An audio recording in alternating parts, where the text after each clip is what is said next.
ये खबर संस्कारम यूनिवर्सिटी द्वारा प्रस्तुत की गई है। पश्चिम एशिया में एक बार फिर हालात बेहद तनावपूर्ण दिखाई दे रहे हैं। अमेरिकी राष्ट्रपति डोनाल्ड ट्रंप द्वारा ईरान के साथ सीज फायर समाप्त होने की घोषणा के बाद दोनों देशों के बीच टकराव फिर से गहरा गया है। अब ईरान ने अमेरिका को खुली चेतावनी देते हुए साफ कर दिया है कि अगर वॉशिंगटन ने किसी भी समझौते या वादे को तोड़ा तो तेहरान भी उसी भाषा में जवाब देगा। इतना ही नहीं, ईरान ने ट्रंप के उस दावे को भी पूरी तरह खारिज कर दिया है जिसमें कहा गया था ईरान ने अमेरिका से बातचीत जारी रखने की इच्छा जताई थी। आखिर क्या है पूरा मामला और इसके वैश्विक असर क्या हो सकते हैं, आइए विस्तार से समझते हैं। नमस्कार, आप देख रहे हैं दैनिक जागरण और मैं हूं आपके साथ साहिल जायसवाल।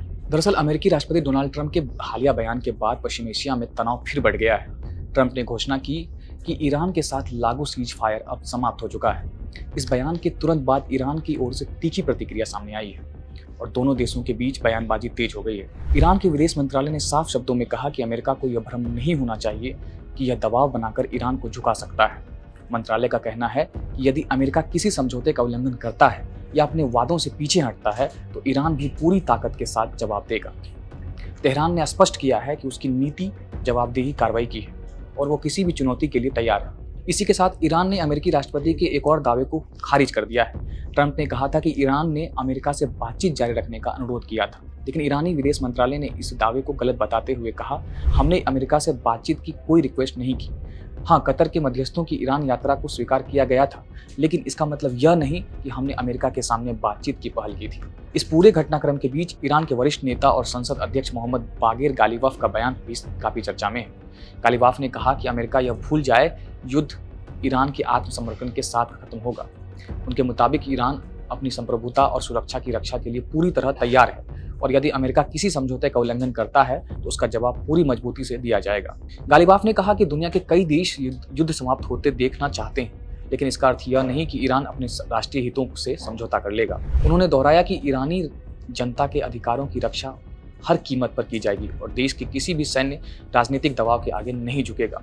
उन्होंने यह भी दावा किया कि अमेरिका के साथ हुई बातचीत के दौरान ईरान ने अमेरिकी राष्ट्रपति जेडी वेंस को साफ बता दिया था कि तेहरान को अमेरिका पर बिल्कुल भी भरोसा नहीं है। गालिबाफ का कहना था कि अमेरिका के साथ बातचीत वही कर सकता है जो हर स्थिति में संघर्ष के लिए भी तैयार हो, यानी बातचीत और तैयारी दोनों साथ साथ चलेंगी।